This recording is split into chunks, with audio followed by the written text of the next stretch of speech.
Hello dear students, once again welcome back to the MK Jain classes. और बेटा हम आज के लेक्चर में पढ़ने जा रहे हैं। ट्रांसलेशन हमारा हो चुका है, तो नेक्स्ट टॉपिक हमारा स्टार्ट होता है according to the NCERT content, that is regulation of the gene expression. बच्चे इसको समझते हैं, it is very difficult topic. क्यों है, क्या है, हमें कभी समझ नहीं आया, क्यों पढ़ना पड़ता है, क्या है ये रेगुलेशन। क्योंकि बेटा ये नेम ही, ये कुछ टॉपिक का नेम ही ऐसा है कि हमें डर लगता है, अरे ये क्या होने जा रहा है। कुछ भी नहीं करना है। जो हमने अभी तक इस चैप्टर के अंदर पढ़ा था, क्या पढ़ा था? सबसे पहले जेनेटिक मटेरियल के बारे में पढ़ा था। किसके? डीएनए के बारे में। और डीएनए ही क्यों जेनेटिक मटेरियल है और कैसे हमने उसको खोजा।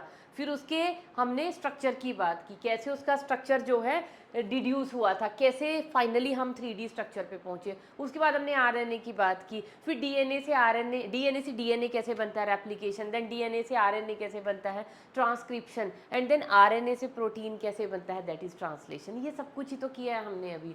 अब आगे क्या करने जा रहे हैं हम बेटा? किसी भी सेल के अंदर या किसी भी ऑर्गेनिज्म के अंदर, या यू कैन से सेल के अंदर, जब ये सभी चीज़ें हो रही हैं तो इन सब प्रोसेसेस का कुछ, इनके पीछे कुछ रेगुलेटरी मैकेनिज्म भी तो होगा। अब मैम यही तो प्रॉब्लम है, ये जो रेगुलेटरी वर्ड आपने अगेन यूज़ कर दिया। अब ये रेगुलेशन क्या है? रेगुलेशन क्या है? जैसे आपके घर में फ़ैन है, फ़ैन के साथ एक रेगुलेटर होता है ना आपके स्विच बोर्ड पे।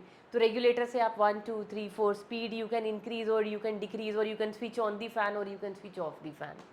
तो सिमिलरली रेगुलेशन का काम यहाँ पे भी, टू रेगुलेट दी प्रोसेसेस। अब इन प्रोसेसेस को क्या रेगुलेट करना है बेटा?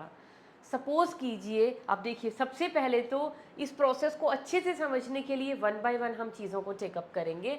तो first of all I will only tell you about the gene expression. Regulation तो बाद की बात है। तो बेटा जीन एक्सप्रेशन क्या होता है, या एक्सप्रेशन ऑफ अ जीन, इसका मीनिंग तो समझ आ गया होगा। मेंडलिज्म भी पढ़ लिया आपने, पूरा मॉलिक्यूलर बेसिस भी ऑलमोस्ट हो चुका है, हाथी निकल गया पूंछ रह चुकी है। तो जीन एक्सप्रेशन क्या होता है? सपोज कीजिए बेटा, ये है हमारे पास डबल स्ट्रैंडेड डीएनए, और इस डबल स्ट्रैंडेड डीएनए के ऊपर ना ये इतना पोर्शन है हमारा एक जीन, ये है gene. This is our double stranded DNA. तो इस जीन के, ये एक जीन है। जीन क्या होता है बेटा? जो जो क्या बनाएगा? आरएनएज बनाएगा। तो ये वाला जीन एमआरएनए बना रहा है, और वो एमआरएनए से फिर क्या बन रहा है? प्रोटीन। तो जो जीन डायरेक्टली प्रोटीन, मतलब डायरेक्टली तो नहीं, जो जीन प्रोटीन बना रहा है उस जीन को हम क्या बोलते हैं? मतलब जीन पहले क्या बना रहा है? एमआरएनए, और फिर बना रहा है प्रोटीन, उसको हमने क्या कहा था? सिस्ट्रॉन। और चीज़ों के लिए भी तो जीन प्रेजेंट है, उनको हम सिंपली जीन कहते हैं। चलो हम कॉम्प्लिकेट नहीं करते, दिस इज डीएनए। डीएनए के ऊपर ये हमारे पास प्रेजेंट है एक जीन। ये जीन जब एक्सप्रेस करेगा तो कैसे एक्सप्रेस करेगा? क्योंकि जीन के पास इंफॉर्मेशन होती है, उसको करना पड़ेगा अपनी इंफॉर्मेशन के लिए। एक्सप्रेस कैसे करेगा? पहले तो ये जीन क्या होगा? इसकी होगी ट्रांसक्रिप्शन। जीन एक्सप्रेशन का मतलब क्या है? डीएनए के पास एक जीन है, और जीन आप समझ गए हो, डीएनए का एक छोटा सा segment which code for something is gene. तो जीन है, इसको जब एक्सप्रेस करना है, एक्सप्रेस करने के लिए पहले इसको क्या करना पड़ेगा? इसकी ट्रांसक्रिप्शन होगी। ट्रांसक्रिप्शन से क्या बनेगा हमारे पास बेटा? और उसके बाद ट्रांसक्रिप्शन से जब आरएनए बन गया, फिर ये जीन क्या करेगा बेटा? ट्रांसलेशन। ट्रांसलेशन से क्या बन जाएंगे हमारे पास? प्रोटीन्स बन जाएंगे।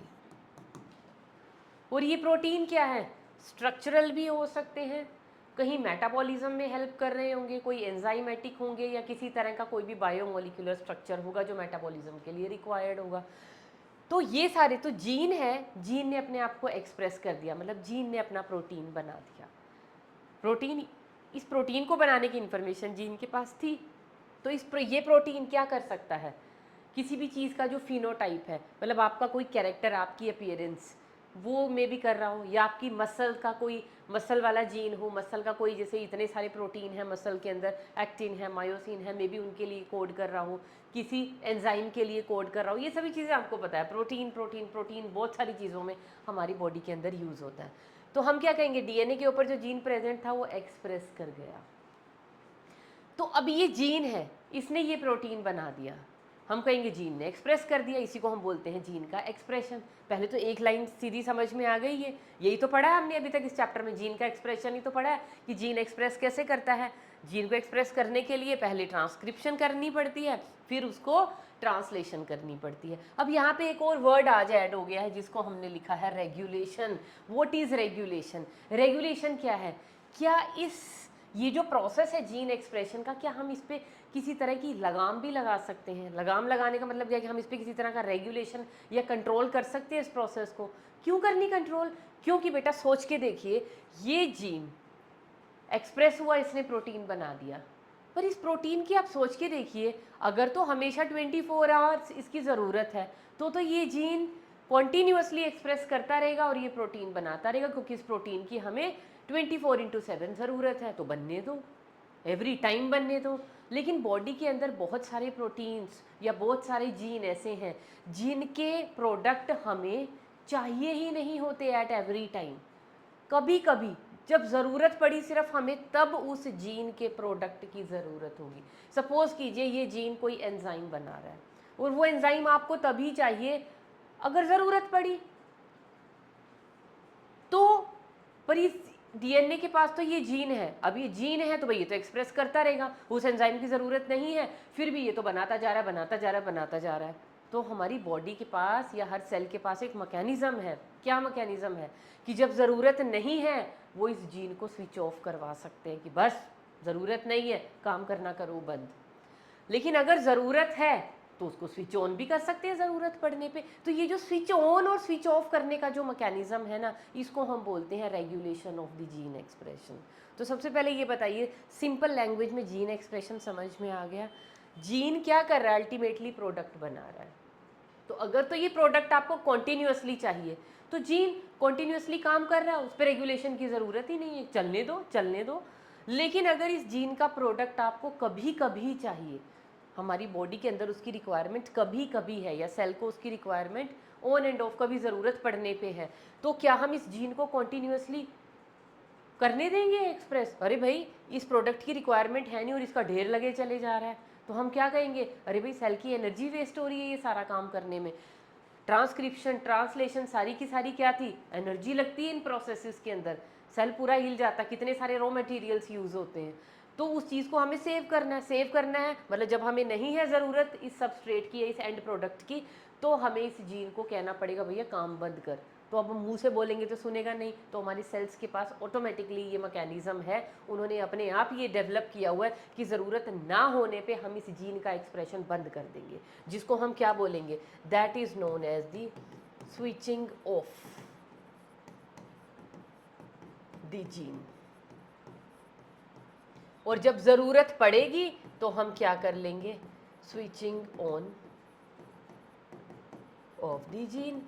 तो ये जो ऑन ऑफ का मैकेनिज्म है कि ज़रूरत पड़ने पे ऑन कर लेंगे, अगर ज़रूरत नहीं है इसके प्रोडक्ट की तो हम इस जीन से ज़बरदस्ती काम क्यों करवाएं, तो उसको हम ऑफ करके रख देंगे। तो यही रेगुलेशन हमने पढ़ना है। तो ये रेगुलेशन वैसे तो बेटा एक बहुत ही वास्ट, मैं कहूँगी एक कॉन्सेप्ट है, एक टॉपिक है, लेकिन आपको एक छोटे से एग्जाम्पल के हिसाब से यहाँ पे समझाया हुआ तो उससे आपको काफ़ी कुछ समझ में आ जाएगा। तो सबसे पहले तो हम थोड़ा सा आगे बढ़ते हैं और बेटा जीन रेगुलेशन या रेगुलेशन ऑफ जीन एक्सप्रेशन मैं आपको बताती हूँ हमें इसको पढ़ना भी कैसे है। हमने इसको पढ़ना है दो अलग तरीके से। एक तो हमने इसको पढ़ना है इन प्रोकैरियोट्स और एक हमने इसको पढ़ना है in context to the eukaryotes. लेकिन यूकैरियोट्स में हमें कोई भी ज़्यादा डिटेल्स नहीं पढ़नी है। डिटेल हमें किस में पढ़नी है? हमें रेगुलेशन पढ़नी है ओनली इन प्रोकैरियोट, क्योंकि प्रोकैरियोट सिंपल है, यहाँ पे कॉम्प्लेक्सिटी लेवल थोड़ा बढ़ जाता है। कहाँ बढ़ जाता है मैम? अभी बता ही देते हैं कैसे बढ़ता है। देखो बेटा प्रोकैरियोट के अंदर चीज़ें बड़ी सिंपल हैं। ये है एक प्रोकैरियोटिक सेल और प्रोकैरियोटिक सेल के अंदर आपको पता है देयर इज नो न्यूक्लियस। क्या है इसके अंदर? कोई भी न्यूक्लियस नहीं होता, नो न्यूक्लियस। अगर न्यूक्लियस बन गया तो इस सेल को हम क्या बोलेंगे? Eukaryotic cell. न्यूक्लियस तो इसके अंदर है ही नहीं। तो जो भी डीएनए पड़ा हुआ है वो एक छोटे से मतलब साइटोप्लाज्म के अंदर ही एक छोटे से स्पेस में पड़ा हुआ है जिसको हम बोलते हैं न्यूक्लियोइड। न्यूक्लियोइड के अंदर पड़ा हुआ है क्या? डीएनए। तो उस डीएनए मतलब पड़ा कहाँ है डीएनए? एक तरह से साइटोप्लाज्म के अंदर ही तो पड़ा है। तो एक ही चेंबर है हमारे पास सेल, और उसी के अंदर क्या हो रहा है, यहाँ पे पड़ा है हमारा डीएनए, तो डीएनए से क्या बन रहा है यहीं पे एमआरएनए, और यहीं पे एमआरएनए से क्या बन रहे हैं प्रोटीन्स। तो सारा का सारा काम जो है एक ही चेंबर में हो रहा है। मतलब डीएनए के पास क्या है, डीएनए के पास है जीन, वो जीन जब एक्सप्रेस करेगा तो अपना प्रोटीन बनाएगा, एक ही चैम्बर में वो काम हो रहा है। तो यहाँ पे कोई ज़्यादा कॉम्प्लेक्सिटी नहीं है कि हमें जगह जगह पे रेगुलेशन लगानी पड़े।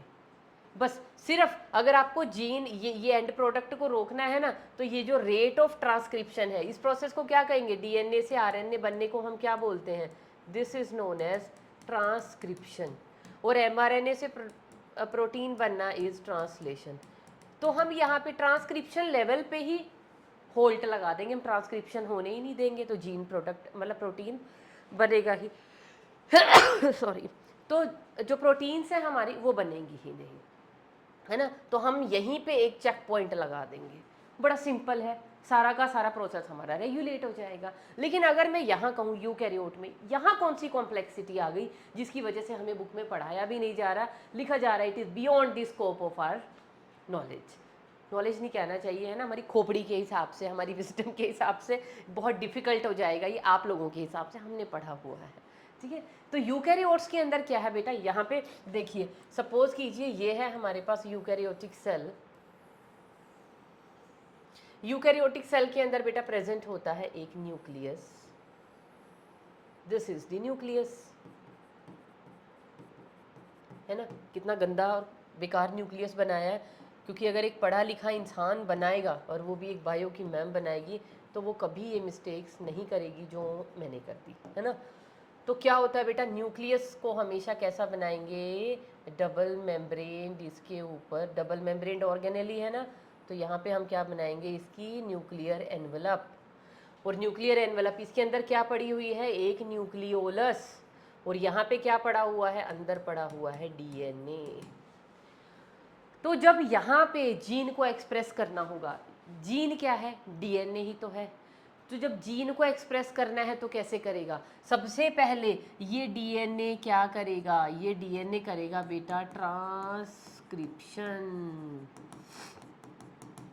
और ट्रांसक्रिप्शन से ये क्या बनाएगा, हेटेरोन्यूक्लियर एमआरएनए।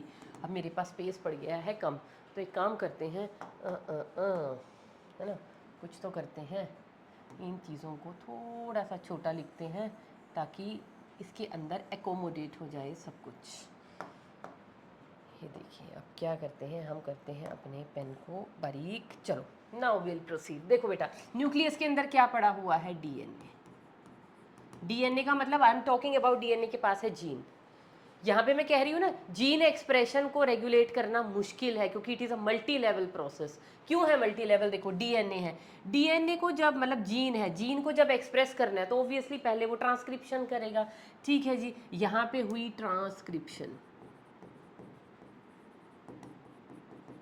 वो ट्रांसक्रिप्शन से बेटा क्या बन गया, यहाँ पे क्या बनती है, प्राइमरी ट्रांसक्रिप्ट बनती है पहले, पता है ना, H N R N A बनाया था क्योंकि उसमें एक्सोन भी होते हैं, इंटरॉन्स भी होते हैं। तो डायरेक्टली एमआरएनए नहीं बनेगा, पहले बनेगा हेटेरोन्यूक्लियर आरएनए।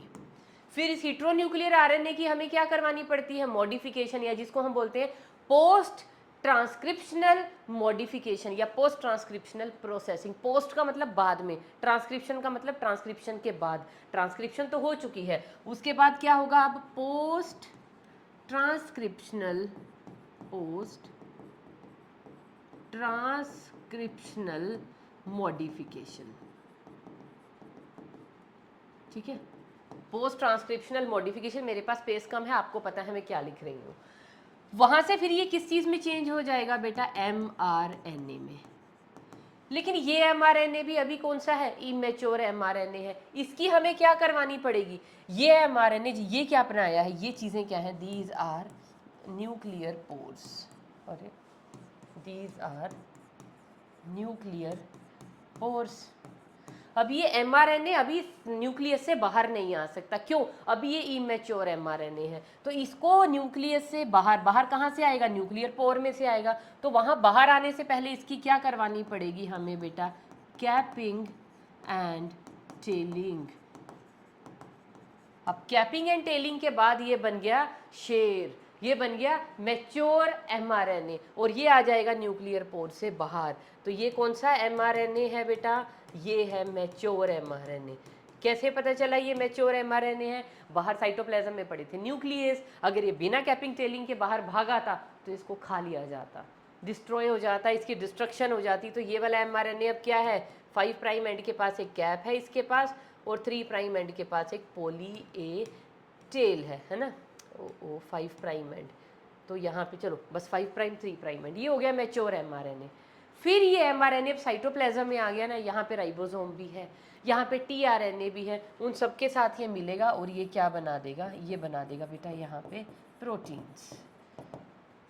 कौन सी प्रोसेस होगी, that process is known as translation. देखो जीन ये था, डीएनए के पास है जीन, वो जीन ट्रांसक्रिप्शन हुई, ट्रांसक्रिप्शन के बाद फाइनल mRNA नहीं बना, उसकी पहले हमें मॉडिफिकेशन करानी पड़ी, मॉडिफिकेशन के बाद भी जो mRNA मिला उसकी कैपिंग टेलिंग कराई और उसको मैच्योर बना के बाहर निकाला और बाहर आने के बाद फिर इसने बनाया प्रोटीन। मतलब जीन देखो कहाँ आके एक्सप्रेस हुआ, कितने सारे बीच में बैरियर्स आ रहे थे। तो इतना सारा मल्टी लेवल रेगुलेशन यहाँ पे रिक्वायर्ड है। कौन कौन से लेवल पे रिक्वायर्ड है, हमारी एनसीईआरटी के अंदर 4 पॉइंट्स पे लिखे हुए हैं। सबसे पहले जो रेगुलेशन है, रेगुलेशन इज रिक्वायर्ड किस किस टाइम पे, सबसे पहला टाइम जब डीएनए आरएनए बनाएगा, मतलब during the formation of primary transcript is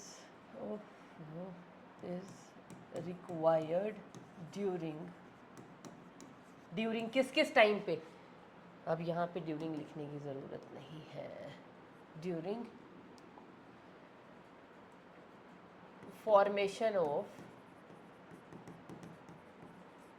primary transcript. Primary transcript क्या होती है बेटा, I am talking about heteronuclear RNA from DNA. पहले लेवल पे जहां हमें रेगुलेशन लगानी पड़ेगी, अगर मैं चाह रही हूं ये जीन एक्सप्रेस ना करे तो सबसे पहले मुझे इस प्रोसेस के ऊपर इस प्रोसेस को रेगुलेट करना पड़ेगा। और कहां पे क्या प्रॉब्लम है, इससे अगला लेवल क्या आ जाता है बेटा, ये कौन सा लेवल आ जाता है इसका, स्प्लाइसिंग। ड्यूरिंग स्प्लाइसिंग अगली रेगुलेशन करनी पड़ेगी। स्प्लाइसिंग का मतलब समझ रहे हो ना। तीसरी रेगुलेशन कहाँ पे करवानी पड़ेगी बेटा, मॉडिफिकेशन के टाइम पे, या जिसको हम बोलते हैं ना post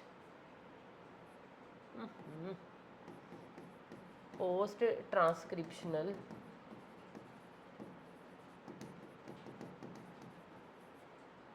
modification.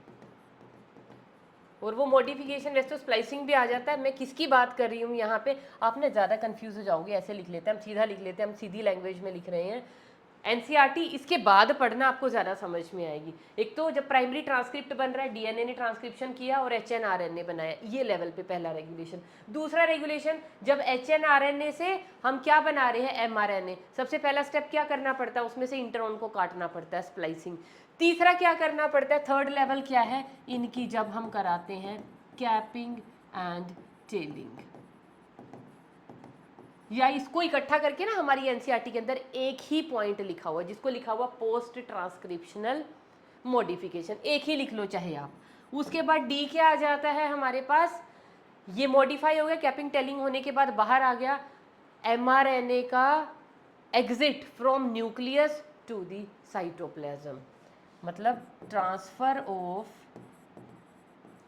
mRNA from nucleus to cytoplasm. देखो बेटा, अगर समझना है तो थोड़ा ध्यान देना इन चीज़ों पे, है ना। समझ आ रही है ना, एक के बाद एक, यही तो सीरीज में हमने सब कुछ किया है। और लास्ट क्या आ जाएगा, बाहर आ गया, बाहर आके भी किस लेवल पे हमें रेगुलेशन करनी है, ये ट्रांसलेशन ना कर ले तो ड्यूरिंग ट्रांसलेशन। अब हमारी एनसीईआरटी ने क्या किया है, ये दोनों स्टेप को इकट्ठा लिख दिया है बस, वो आपकी मर्जी है, इकट्ठा लिख दो इनको, पोस्ट ट्रांसक्रिप्शनल मॉडिफिकेशन लिख दो, एक ही बात है। तो इस पॉइंट पे रेगुलेट करना पड़ेगा, इस पॉइंट पे रेगुलेट करना पड़ेगा, फिर जब ये अंदर से बाहर आ रहा है साइटोप्लाज्म में, यहाँ रेगुलेट करना पड़ेगा, और जब ये यहाँ mRNA बाहर पहुँच भी गया और प्रोटीन ना बनाए, वहाँ पे हमें रेगुलेट करना पड़ेगा। तो इतनी सारी कॉम्प्लेक्सिटी आ जाती है यूकैरियोट के केस में। तो यूकैरियोट में multi level regulation is required, हर जगह हमें रेगुलेट करना पड़ेगा, क्योंकि हर एक प्रोसेस के अंदर क्या चाहिए, लॉट ऑफ एंजाइम। तो इससे यहाँ के एंजाइम उनको रेगुलेट करना पड़ेगा, यहाँ से यहाँ भी तो एंजाइम की ज़रूरत थी पोस्ट ट्रांसक्रिप्शनल मॉडिफिकेशन में। एंजाइम क्या है, प्रोटीन, प्रोटीन किससे बन रहे हैं, जीन से, तो जीन एक्सप्रेस ना कर जाए। तो अलग अलग लेवल पे जो है जीन एक्सप्रेशन को हमें रेगुलेट करना पड़ेगा। समझ रहे हो ना क्यों, क्योंकि हर एक लेवल में क्या चाहिए हमें, इन हर एक प्रोसेस में क्या चाहिए, lot of enzymes are required. तो वो एंजाइम्स किससे बनते हैं, एंजाइम आर प्रोटीन, कहाँ से बनेंगे, जब जीन एक्सप्रेस करेगा तभी तो प्रोटीन बनते हैं, प्रोटीन में भी the enzyme also, enzyme protein ही तो होते हैं, तो कहाँ से बनेंगे, जीन से। तो हर एक लेवल पे क्या बन रहा था, हर एक लेवल पे क्या रिक्वायर्ड है, डीएनए से आरएनए बनने के लिए भी चाहिए, प्रोसेसिंग के लिए भी चाहिए, बाहर लाने के लिए भी चाहिए, इससे प्रोटीन बनाने के लिए भी चाहिए। तो हर लेवल पे क्या रिक्वायर्ड है, एंजाइम रिक्वायर्ड है, प्रोटीन्स रिक्वायर्ड है, और वो एंजाइम या प्रोटीन कहाँ से बन रहे हैं, जीन से। तो हर एक लेवल पे हमें क्या करवानी पड़ेगी, जीन एक्सप्रेशन की रेगुलेशन करवानी पड़ेगी। तो ये इतना झोल हमारे कोर्स में है ही नहीं पढ़ना, बस हमें ये पढ़नी थी किस किस लेवल पे यहाँ रेगुलेशन करवाई जाती है, that's all.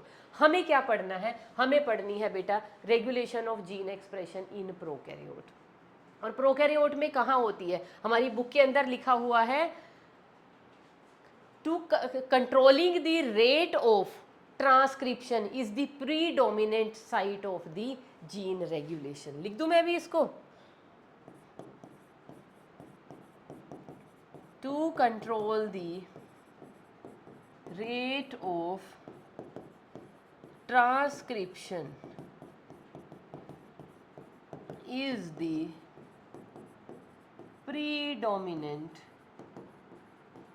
site of gene regulation. देखो यही लिखा हुआ है प्रोकैरियोट्स के बारे में कि प्रोकैरियोट में अगर हम ट्रांसक्रिप्शन के लेवल पे ही, अगर ट्रांसक्रिप्शन का रेट ही कंट्रोल कर दें, ट्रांसक्रिप्शन ही नहीं होने दें, तो प्रोटीन कभी बन ही नहीं सकते। बस एक ही लेवल पे सारा काम खत्म हो जाएगा, एक ही लेवल पे जीन एक्सप्रेशन रेगुलेट हो जाएगा। बस ट्रांसक्रिप्शन मत होने दो, एमआरएनए बनने ही मत दो, प्रोटीन कभी भी नहीं बनेगा। इतना सिंपल मैकेनिज्म है। तो ये सिंपल है, तो ये हमारे कोर्स के अंदर भी है हमें पढ़ना। तो इसको अब हम कैसे पढ़ेंगे, उसको हम बोलते हैं ओपरोन कॉन्सेप्ट। ओपरोन कॉन्सेप्ट का मतलब क्या होता है बेटा, ओपरोन वर्ड कहाँ से आया है, ये it is a kind of operational unit. Operon क्या होती है, ओपरोन वर्ड आया है from, it is a kind of operational unit. ये एक पूरा एक यूनिट है, बहुत सारे जीन की एक असेंबली है, एक ग्रुप है जो इकट्ठे काम करते हैं to regulate the gene expression. समझ आई कोई बात मैंने क्या बोला है। तो ये एक तरह का ऑपरेशनल यूनिट है क्या इसके अंदर, ओपरोन क्या होता है, it is a kind of operational unit, या आप सिंपल लैंग्वेज में क्या कह सकते हो, असेंबली ऑफ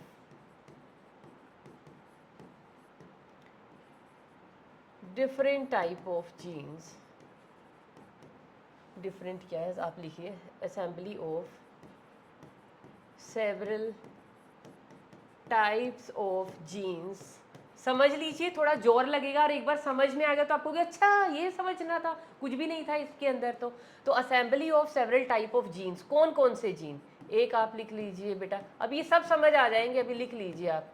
इसमें होता है एक रेगुलेटरी जीन, इसमें होता है बेटा एक ऑपरेटर जीन, एक होता है बेटा यहाँ पे प्रोमोटर जीन, एक होता है यहाँ पे स्ट्रक्चरल जीन,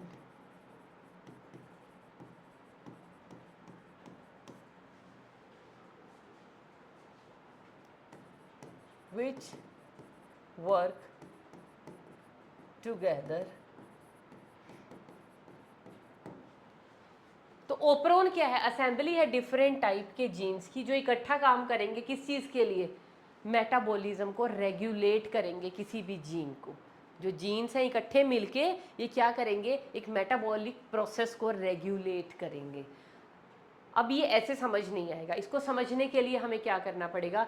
हम एग्जाम्पल लेके चलते हैं। अब सबसे पहले ना एग्जाम्पल लेने से पहले आपको अपनी बॉडी के आपको ना 2 टाइप के जीन बताते हैं, ठीक है? हमारे सिस्टम के अंदर जो है बेटा 2 टाइप्स ऑफ जीन्स प्रेजेंट होते हैं बेसिकली। जितने भी जीन हैं ना उनको हम 2 कैटेगरी में डिवाइड कर सकते हैं।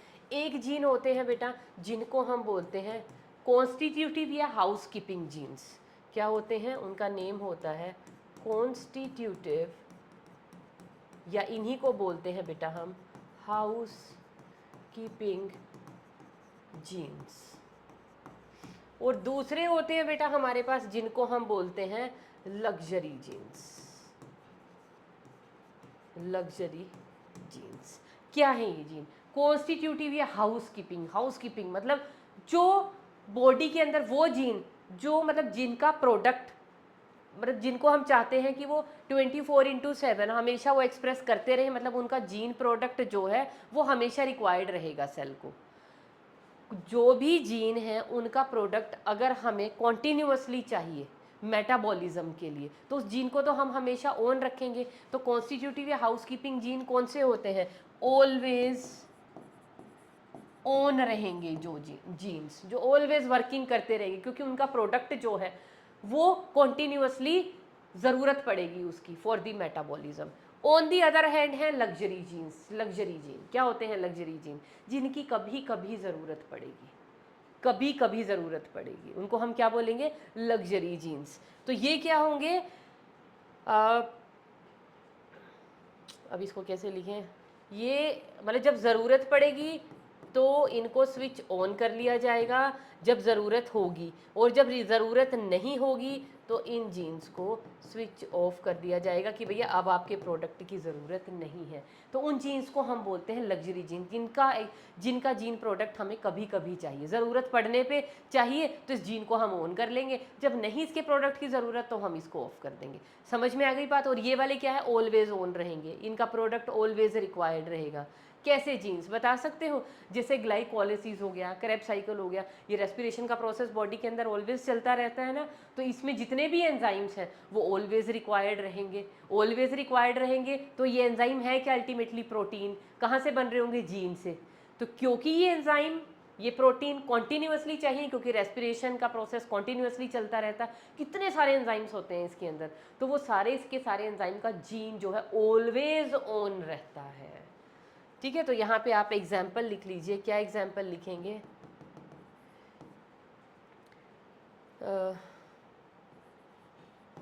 जीन्स ऑफ एंजाइम्स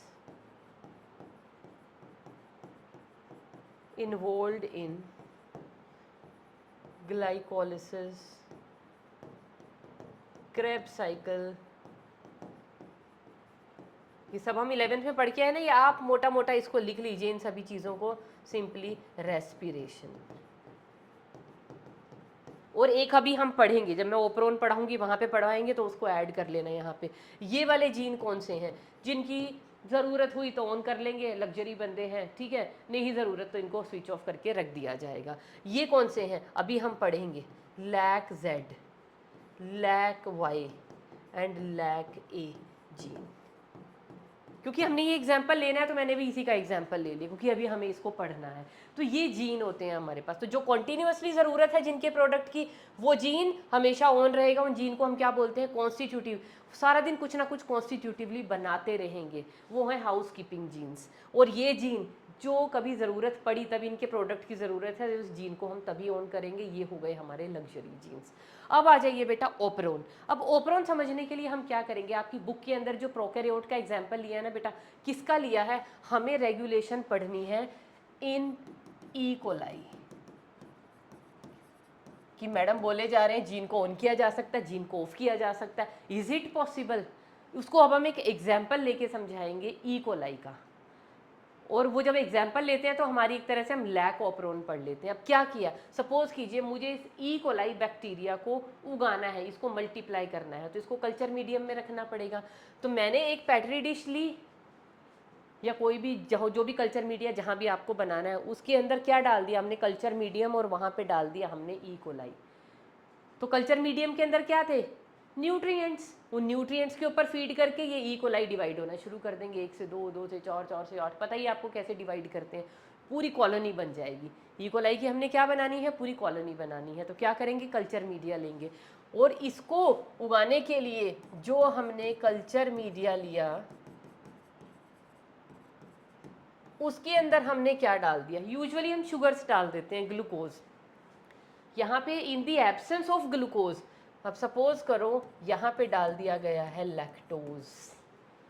लैक्टोज क्या होता है, do you all know what is lactose? Lactose is a disaccharide. Lactose क्या होता है, डाइसैकेराइड। डाइसैकेराइड समझते हो ना, 2 सिंपल शुगर से मिलके बना हुआ है। कौन सी है वो 2 simple sugar, glucose plus galactose, इससे मिलके बना है। मैं ई कोलाई को उगा रही हूँ ग्लूकोज की बजाय लैक्टोज पे।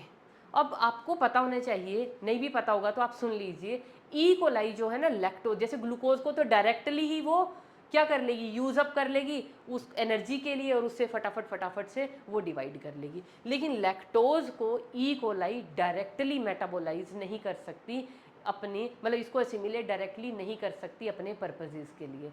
ई कोलाई को अगर लैक्टोज को यूज़ करना है, क्योंकि ग्लूकोज तो अवेलेबल ही नहीं है, मैंने क्या किया, कल्चर मीडिया में से मैंने डायरेक्ट ग्लूकोज को हटा दिया। ग्लूकोज क्या है, मैंने माइनस कर दिया, माइनस का मतलब एब्सेंट है इस कल्चर मीडिया में। ग्लूकोज डालते तो ई कोलाई की बल्ले बल्ले थे, कुछ भी नहीं, डायरेक्टली उसको टेकअप कर लेते और अपना काम चला लेते। लेकिन यहाँ पे उनके खाने के लिए क्या रखा, ग्लूकोज नहीं रखा, इजी वाला फूड नहीं रखा, हमने थोड़ा सा डिफिकल्ट रख दिया, कॉम्प्लेक्स फूड रख दिया, हमने रख दिया लैक्टोज।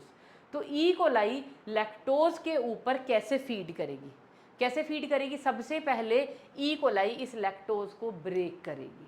क्या करेगी, इस लैक्टोज को, ई कोलाई को क्या करना पड़ेगा, ब्रेक करना पड़ेगा, किसमें, ग्लूकोज प्लस गैलेक्टोज।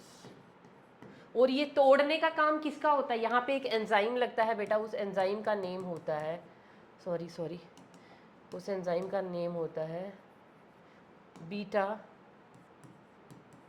गैलेक्टोसाइडेज। इस एंजाइम की ज़रूरत पड़ती है। अच्छा, तोड़ेगा तब, उससे भी पहले क्या काम होता है, इस लैक्टोज को क्या बनाना पड़ेगा, परमिएबल। परमिएबल का मतलब क्या है, ये बैक्टीरिया की सेल है, बाहर कल्चर में हमारे पास पड़ा हुआ है लैक्टोज, तो लैक्टोज की परमिएबिलिटी बहुत कम होती है ई कोलाई के लिए। डायरेक्टली लैक्टोज, जैसे ग्लूकोज तो डायरेक्टली एंटर कर जाएगा बैक्टीरिया की सेल में, लैक्टोज डायरेक्टली एंटर नहीं करता। यहाँ पे हमें ई कोलाई की सेल की जो कवरिंग है उसकी परमिएबिलिटी को बढ़ाना पड़ता है, ताकि वो लैक्टोज को टेकअप करे। अपने आप से टेकअप नहीं करती ई कोलाई, क्या करती है, ई कोलाई डायरेक्टली अपने आप से लैक्टोज को टेकअप नहीं कर सकती। तो लैक्टोज को अगर उसे खाना है, पहले अपने अंदर बुलाना पड़ेगा, अपने अंदर बुलाने के लिए डायरेक्टली बुला नहीं सकती, तो इसको किसकी ज़रूरत पड़ती है, यहाँ पे अपनी परमिएबिलिटी बढ़ाने के लिए यहाँ पे एक एंजाइम की ज़रूरत पड़ती है बेटा, जिसका नेम होता है परमीएज। ये सारी पहले मैं बैकग्राउंड स्टोरी सुना रही हूँ, फिर इसको जोड़ूंगी ओपरोन से। तो पहले तो मीडियम के अंदर मैंने लैक्टोज डाला, लैक्टोज पहले तो ई कोलाई के अंदर जाना चाहिए, तो पहला एंजाइम जो रिक्वायर्ड है इट इज़ परमीएज। वो अंदर जब चला गया, अभी भी ई कोलाई उसको यूज़ नहीं कर सकती, पहले ई कोलाई उसको क्या करेगी, उसको ब्रेकअप करेगी into simple sugar, that is glucose and galactose. उसके लिए क्या करेगी, लैक्टोज, बीटा गैलेक्टोसाइडेज दूसरे एंजाइम का यूज़ करेगी जो इसको तोड़ देगा। हाँ, अब उसके मज़े आ गए, उसके पास ग्लूकोज आ गया, अब फटाफट से अपना मेटाबॉलिज्म वो स्टार्ट कर देगी ई कोलाई। ठीक है, तो बेटा यहाँ पे अब क्या करना पड़ेगा, अगर ई कोलाई को हम कल्चर मीडिया कंटेनिंग लैक्टोज पे उगा रहे हैं तो क्या होगा, यहाँ पे ई कोलाई की सेल का, उसका जो डीएनए है उसके पास ये एंजाइम को बनाने वाले जीन होंगे, और इन्हीं के साथ एक और तीसरा जीन भी होता है बेटा, जिसका नेम है ट्रांस एसिटाइलेज। वैसे आपकी एनसीईआरटी के अंदर इसका कोई फंक्शन दिया नहीं हुआ, लेकिन लिखा हुआ है कि ये 3 जीन रिक्वायर्ड होते हैं for the metabolism of lactose. Metabolism of lactose समझ गए, लैक्टोज को बॉडी के अंदर भेजना, वहां जाके इसको तोड़ने का सारा काम। तो ट्रांस एसिटाइलेज एक नंबर 3 एंजाइम होता है जो ज़रूरी होता है। ये क्या कराता है? एसिटाइलेशन करवाता है बीटा गैलेक्टोसाइड की, और कुछ भी नहीं। इसका फंक्शन आपकी एनसीईआरटी के अंदर नहीं दिया हुआ। वैसे मैंने एक लाइन में बोल दिया, आपकी मर्जी है, याद रखना रखिए, नहीं तो छोड़ दीजिए।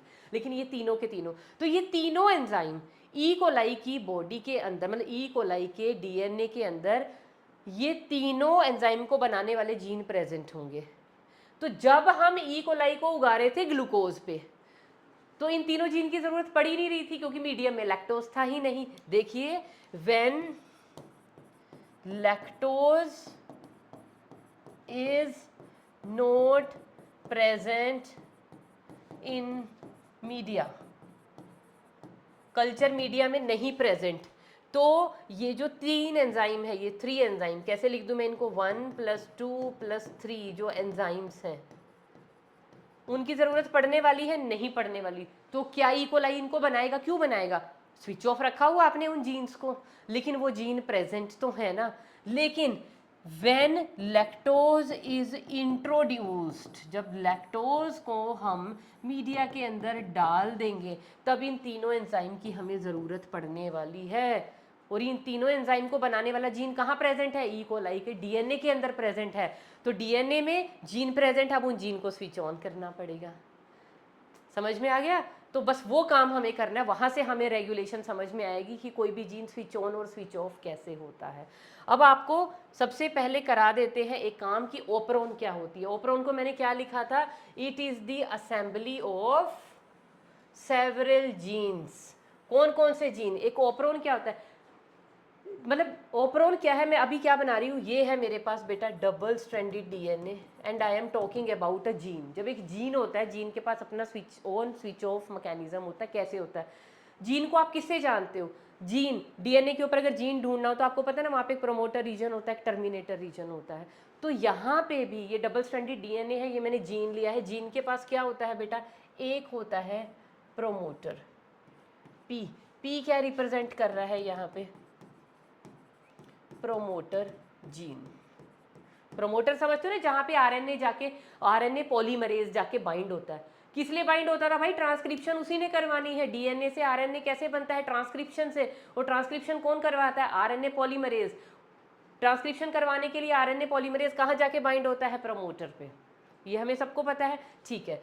प्रमोटर के अलावा यहाँ पे एक और जीन जो इस जीन की रेगुलेशन करवाएगा, उसको हम बोलते हैं रेगुलेटरी जीन, जिसको हम डिनोट करते हैं आई से। तो आई क्या है? I is the regulatory gene. ये रेगुलेशन करवाएगा, देखना कैसे करवाएगा। और यहाँ पे एक और जीन प्रेजेंट होता है जो उस वक्त हमें पढ़ने की ज़रूरत नहीं थी। कब? ट्रांसक्रिप्शन यूनिट में, तो हमने वहाँ नहीं बनाया, तो यहाँ पे हम बना लेते हैं। एक जीन होता है ओ। ओ क्या है यहाँ पे? O is the operator gene. और एक चीज़ और मत भूलना, हम किस में पढ़ रहे हैं? हम पढ़ रहे हैं ये सारा जीन रेगुलेशन का मैकेनिज्म प्रोकैरियोट्स में। और प्रोकैरियोट का जो जीन होते हैं, या जो एमआरएनए होता है या जीन होता है, वो कैसा होता है? It is polycistronic. बताया था ना, पॉलीसिस्ट्रोनिक समझते हो ना? एक ही। अब यहाँ पे प्रमोटर के आगे क्या प्रेजेंट होते हैं बेटा? यहाँ पे प्रेजेंट होते हैं स्ट्रक्चरल जीन। यूकैरियोट के अंदर तो क्या होता है? एक ही प्रोटीन बनाने का एट ए टाइम, एक ही स्ट्रक्चरल जीन होगा जो एक ही प्रोटीन होगा, एक ही प्रोटीन बनाएगा। उसको हमने क्या कहा था? मोनोसिस्ट्रोनिक, जो यूकैरियोट में होता है। लेकिन प्रोकैरियोट में एक ही ट्रांसक्रिप्शनल यूनिट के अंदर एक ही प्रोमोटर और एक ही टर्मिनेटर को यूज़ करके मल्टीपल प्रोटीन्स या मल्टीपल पॉलीपेप्टाइड बनाई जा सकती हैं। इसलिए हमने उसको क्या कहा था? पॉलीसिस्ट्रोनिक। ठीक है, तो क्योंकि हम प्रोकैरियोट पढ़ रहे हैं, तो प्रोकैरियोट कैसे होते हैं? पॉलीसिस्ट्रोनिक होते हैं। तो यहाँ पे स्ट्रक्चरल जीन जो है वो 3 है, 3 पॉलीपेप्टाइड के लिए कोड करेंगे। देखिए, एक स्ट्रक्चरल जीन है ये Z, एक स्ट्रक्चरल जीन है बेटा Y, और एक स्ट्रक्चरल जीन आ गया मेरे पास A। मैंने पूरी सिस्ट्रोन बनाई है, बस जितनी रिक्वायर्ड है। अभी एक्चुअल पिक्चर दिखाऊंगी, उसमें कुछ और एक आध चीज़ें ज़्यादा हैं, वो मैं बता दूंगी वहाँ पे। तो अब यहाँ पे ये चीज़ें समझ में आ गई। तो Z, Y और A क्या है? These are structural gene. अब काम क्या क्या है बेटा इनके? काम क्या क्या है? प्रमोटर जीन के आगे आप लिख लीजिए, प्रमोटर जीन क्या करेगा? इसके साथ आके कौन बाइंड करेगा? प्रमोटर जीन के साथ बाइंड करे, मेरे पास जगह नहीं है, आप प्लीज लिख लीजिए RNA polymerase binds to the promoter gene. Promoter gene किस लिए होता है? आरएनए पॉलीमरेज जिसको ट्रांसक्रिप्शन करानी है वो यहाँ पे आके अटैच होगा। रेगुलेटरी जीन, रेगुलेटरी जीन क्या करेगा? एक तरह का प्रोडक्ट बनाएगा जो एक्चुअल में किसके साथ जाके बाइंड करेगा? ऑपरेटर के साथ। तो रेगुलेटरी जीन क्या करेगा? It forms a product. Product obviously gene है तो क्या होगा? प्रोटीन ही होगा जो बाइंड करेगा, बाइंड्स टू दी ऑपरेटर। ये मुझे ध्यान नहीं रहा बेटा, मैंने स्पेस नहीं छोड़ा, तो आप प्लीज़ लिख लीजिएगा ये सारी चीज़ें। तो रेगुलेटरी जीन क्या है? ये एक प्रोडक्ट बनाएगा जो जाके बाइंड करेगा ऑपरेटर के साथ। ऑपरेटर जीन क्या होता है? ऑपरेटर जीन प्रेजेंट होता है adjacent to the promoter gene और ये अलाउ करेगा आरएनए पॉलीमरेज को कि तुझे आगे जाना है कि नहीं जाना है। और उसके पास स्ट्रक्चरल जीन है। स्ट्रक्चरल जीन तो क्या बनाएंगे बेटा? ये क्या बनाएंगे? पॉलीपेप्टाइड्स। ठीक है, ये मैंने लिख दिए हैं, बाकी आपको देखते हुए ही समझ आ जाएगा। देखो मैंने क्या कहा था, रेगुलेटरी जीन क्या करेगा? Regulatory gene is a type of, पहले ही बता देती हूँ, it is a type of house keeping gene, जिसको हमने कहा था कॉन्स्टिट्यूटिव जीन। अरे ये कॉन्स्टिट्यूटिव या हाउस कीपिंग जीन में एक एग्जाम्पल और लिख लीजिए, रेगुलेटरी जीन। क्या होता है हाउस कीपिंग जीन? बताया था ना बेटा, जो 24/7 स्विच ऑन ही रहने वाला है, जो हमेशा एक्सप्रेस करेगा ही करेगा, करेगा ही करेगा। तो ये है मेरे पास रेगुलेटरी जीन, जिसको मैंने दिखाया है आई से। तो रेगुलेटरी जीन कुछ ना कुछ बनाता ही रहेगा। तो रेगुलेटरी जीन है, क्या बनाएगा? सबसे पहले जीन अपना प्रोडक्ट कैसे बनाता है? पहले तो होती है ट्रांसक्रिप्शन। ट्रांसक्रिप्शन से ये क्या बना लेगा? अपना mRNA। अब यहाँ प्रोसेस आप लिख लेना, ट्रांसक्रिप्शन से बना है। और mRNA की फिर जब हुई ट्रांसलेशन तो इससे बना एक प्रोटीन, और उस प्रोटीन का नेम हम लिख देते हैं बेटा रिप्रेसर। सपोज कीजिए वो प्रोटीन ऐसा है,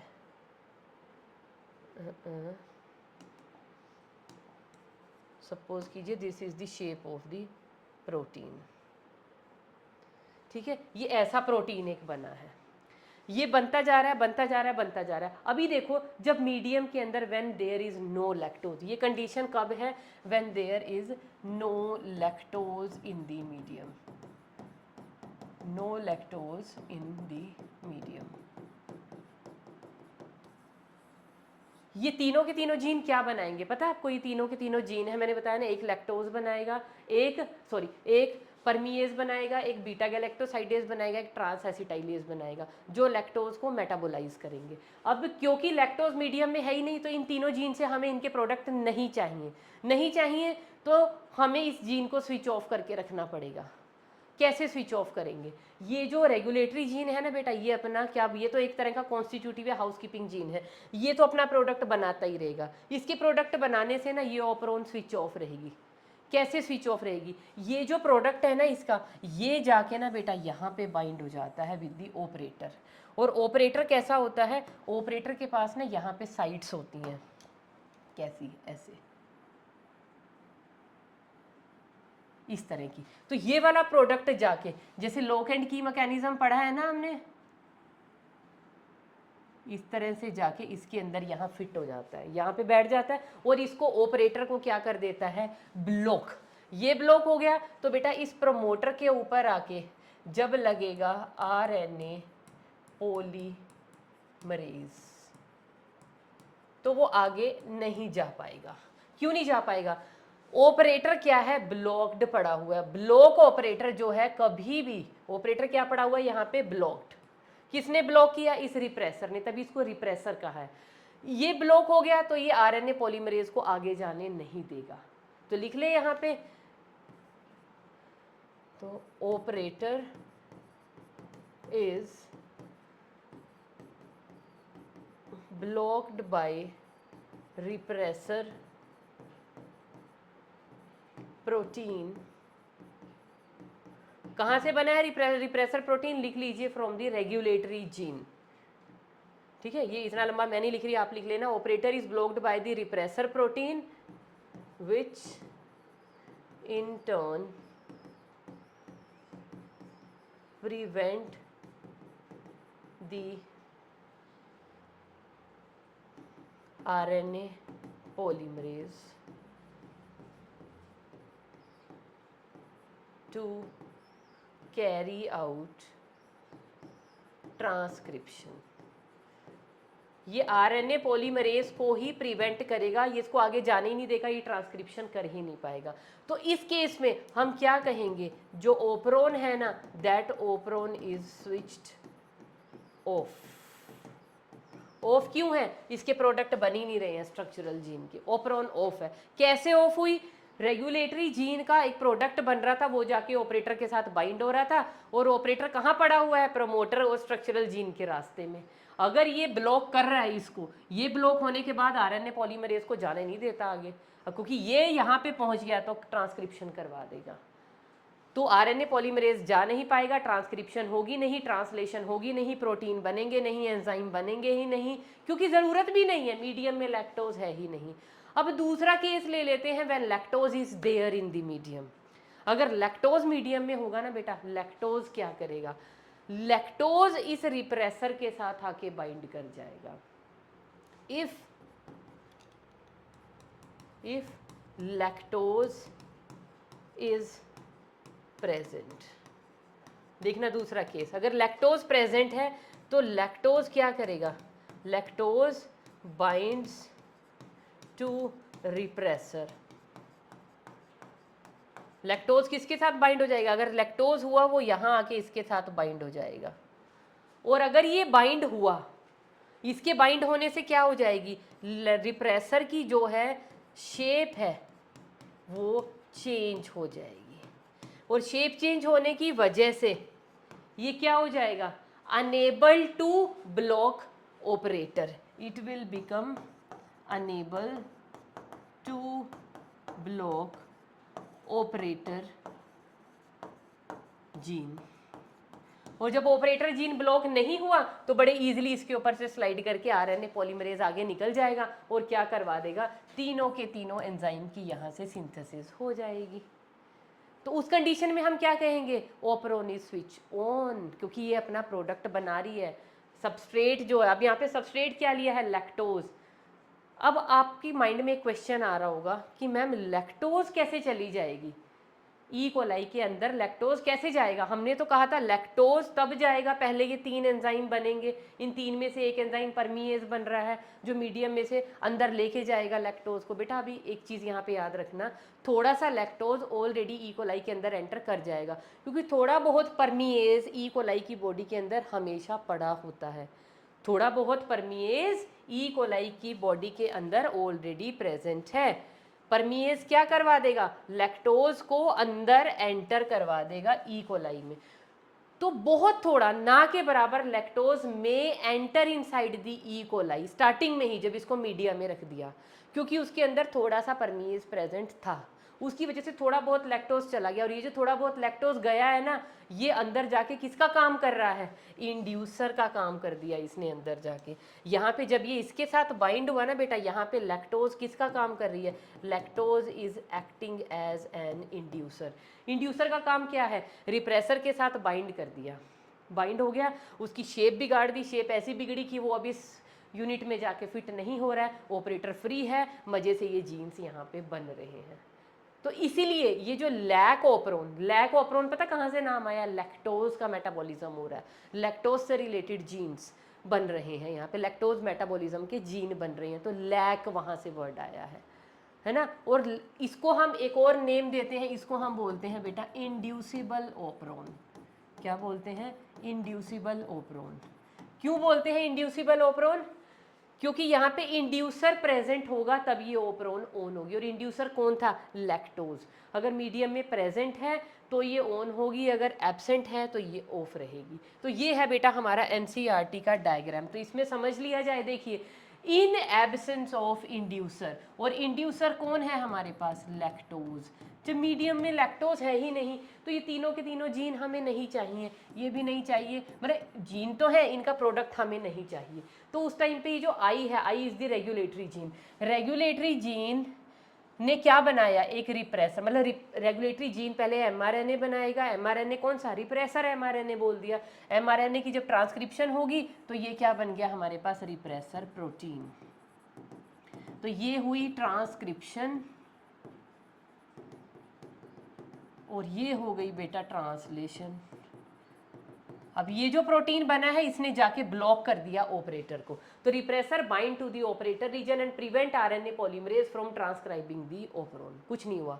लेकिन जब मीडियम के अंदर इंड्यूसर प्रेजेंट है, मतलब अब मीडियम के अंदर अगर हमने लैक्टोज डाल दी क्या? ई कोलाई को हम कल्चर मीडिया पे उगा रहे हैं बेटा, जिसके अंदर लैक्टोज है एज दी न्यूट्रिएंट। तो रिप्रेसर तो अपना काम करता ही रहेगा, क्योंकि रिप्रेसर क्या है? कॉन्स्टिट्यूटिव जीन है, हमेशा ऑन रहेगा। इसने अपना एमआरएनए बनाया, इसने अपना प्रोटीन मतलब अपना रिप्रेसर बनाया, तो बनाता रहेगा। लेकिन अब लैक्टोज क्या करेगा? क्योंकि लैक्टोज क्या है अब यहाँ पे? ई कोलाई का खाना। अब लैक्टोज खुद ई कोलाई को कहेगा मुझे खा, उसके लिए वो उसको उसके अंदर जाना पड़ेगा। अब वो अंदर तो मैंने कहा थोड़ा बहुत जा सकता है, क्योंकि ऑलरेडी ई कोलाई की बॉडी में थोड़ा बहुत परमीएज होता है जो उसको अंदर ले जाएगा। वो थोड़ा बहुत लैक्टोज जाके अंदर क्या करने वाला है? वो क्या करेगा? That will bind to the repressor. ये देखो इंड्यूसर, इंड्यूसर कौन है यहाँ पे? इंड्यूसर है बेटा लैक्टोज। ये लैक्टोज इसके साथ बाइंड कर गया। ये देखो अब इसकी शेप चेंज हो गई, ये यहाँ पे जाके अब बाइंड नहीं हो सकता। नहीं हो सकता तो बेटा क्या होगा? यहाँ पे जो आरएनए पॉलीमरेज है वो मूव करके यहाँ आ जाएगा। तो जब यहाँ पे कौन आ गया? RNA polymerase. और आरएनए पॉलीमरेज फिर इन तीनों जीन की क्या करवा देगा? ट्रांसक्रिप्शन। ट्रांसक्रिप्शन से क्या बनेगा? एमआरएनए। कौन सा? लैक्टोज के लिए एमआरएनए बन रहे हैं, तो लैक एमआरएनए। और फिर ये क्योंकि ये पॉलीसिस्ट्रोनिक था, स्ट्रक्चरल जीन 3 थे यहाँ पे प्रेजेंट स्ट्रक्चरल यूनिट में, तो Z वाला क्या बना देगा? Beta galactosidase. Y वाला जीन क्या बना देगा? परमीएज। और A वाला जीन क्या बना देगा? Trans acetylase. तो इनसे क्या होगा? और भी लैक्टोज अंदर जाना शुरू हो जाएगा। कैसे? क्योंकि परमीएज क्या बढ़ा देगा? परमीएबिलिटी इंक्रीज कर देगा। बीटा गैलेक्टोसाइडेज लैक्टोज को ग्लूकोज और गैलेक्टोज में तोड़ देगा। और ये वाला जो है इसको थोड़ा सा मतलब एसिटाइलेशन का काम करवाता है, जिसकी वजह से इसकी एफिशिएंसी बढ़ जाती है। तो ई कोलाई को अगर लैक्टोज के ऊपर फीड करना है तो ये 3 एंजाइम रिक्वायर्ड थे। लेकिन ई कोलाई कैसे बनाई ये एंजाइम? तो लैक्टोज खुद अंदर घुस के उसकी ओपरॉन को ऑन कर देता, अभी मैं आ गया हूँ, मेरा मेटाबॉलिज्म तुम्हें करना पड़ेगा, मुझे मेटाबोलाइज करना पड़ेगा, तो ये 3 एंजाइम बनाने शुरू करो। कैसे करें? मेरा जीन तो ऑफ बैठा हुआ है, चलो मैं इनको ऑन कर देता हूँ। कैसे ऑन करेगा? इंड्यूसर जाके उसके रिप्रेसर से बाइंड हो जाएगा, और रिप्रेसर फिर यहाँ पे अटैच नहीं हो सकता, जिसकी वजह से आरएनए पॉलीमरेज स्ट्रक्चरल जीन की ट्रांसक्रिप्शन कराएगा, फिर ट्रांसलेशन, प्रोटीन बन गए, 3 एंजाइम बन गए, लैक्टोज मेटाबोलाइज हो गया। तो इस ओपरॉन को हम क्या बोलते हैं? This lac operon is known as the inducible operon. और इसको ऑफ करना है। ऑफ कैसे होगा? जब सारा का सारा लैक्टोज खत्म हो जाएगा कल्चर मीडिया से। Now there is no more lactose. Lactose नहीं होगा तो ये लैक्टोज यहाँ पे होगा ही नहीं, इंड्यूसर नहीं होगा, अगेन रिप्रेसर जाके इससे बाइंड हो जाएगा, ऑपरेटर दोबारा ब्लॉक हो जाएगा, आरएनए पॉलीमरेज यहाँ जाके ट्रांसक्रिप्शन ट्रांसलेशन नहीं करवा पाएगा, ओपरॉन दोबारा से स्विच ऑफ हो जाएगी। तो बेटा समझ में आ गया? This was the mechanism of gene regulation. तो मतलब expression of gene regulation of gene expression, sorry. किसी भी जीन को ज़रूरत पड़े तो ऑन कर लो, ज़रूरत पड़े तो ऑफ। तो वो कैसे ऑन ऑफ मैकेनिज्म होता है, वो लैक ऑपरॉन के एग्जाम्पल से एनसीईआरटी ने आपको समझाने की कोशिश की है। It is a very basic and simple example. तो बेटा इस वीडियो को आप ध्यान से सुने, ध्यान से समझे, उसके बाद अपनी एनसीईआरटी का वो 1.5 पेज पढ़े। आई एम श्योर कि आपको ईच एंड एवरी वर्ड समझ में आएगा कि कैसे ओपरॉन या किसी भी जीन को ऑन या ऑफ किया जा सकता है। That's all for today.